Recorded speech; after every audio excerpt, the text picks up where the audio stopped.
So let's start.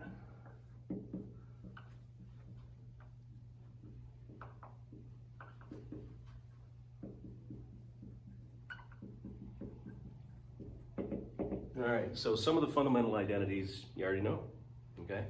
For example, hopefully, okay, let me back up. You may not remember these, but we've gone over them. So the first ones are the reciprocal identities. And the reciprocal identities, if you remember, the sine of x is 1 over the cosecant of x. And the cosine of x is 1 over the secant of x. Remember, s goes with c. Okay? Of course, the tangent of x is equal to 1 over, you guessed it, the cotangent of x. So when you look at this, these are the three that got us going. Okay? We also have their counters. If I have the cosecant of x, this is 1 over the sine of x, and of course the secant of x is 1 over the cosine of x, and the cotangent of x is 1 over the tangent of x. Now that being said, those are your reciprocal identities. Okay, so enter those in your notes. Okay, these will have to be memorized. Okay, use them all the time, and they're interchangeable. Now remember, the reciprocal identities are not the same as the inverse. Okay. The inverse functions, okay, get us from a value back to the angle. These are just reciprocals, okay? They're just that they're not an inverse relationship. They're just flipped, okay? So that being said, then we have the quotient identities. Mark, it doesn't work. All right.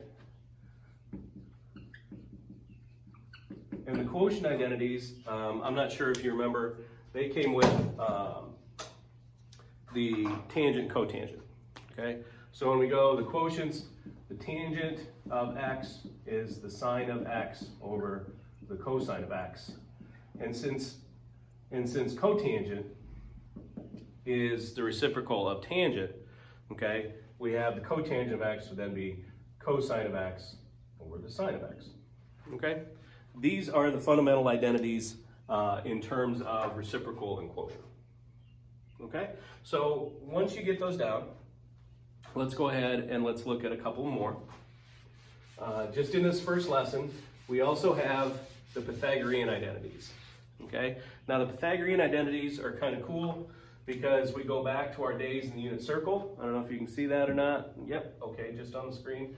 And we go back and we say, oh, okay, so I have this point on the unit circle, okay, where the hypotenuse is 1, and we have an x component, a y component, of course, r and theta, because in this case, r is equal to 1. And remember, let's actually make that an r, okay, that we have y and x, our horizontal and vertical components respectively, r and theta, hypotenuse and the angle of that triangle. And we can set up all of our trig functions based on this. Okay, so just to kind of refresh your memory, the sine of theta would then be y over r. Okay, for some of you who just figured out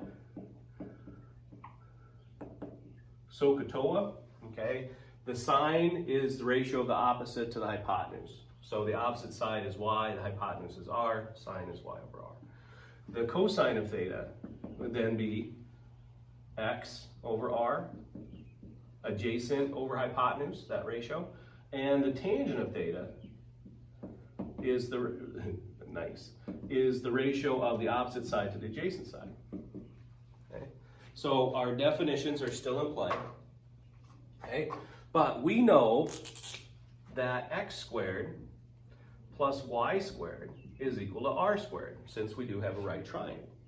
Now the cool part about this is the fact that if you recall, the cosine of x, or excuse me, the cosine of theta is the x component.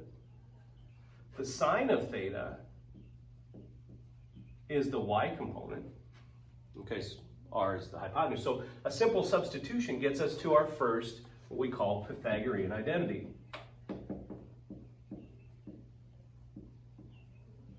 The Pythagorean identities go like this.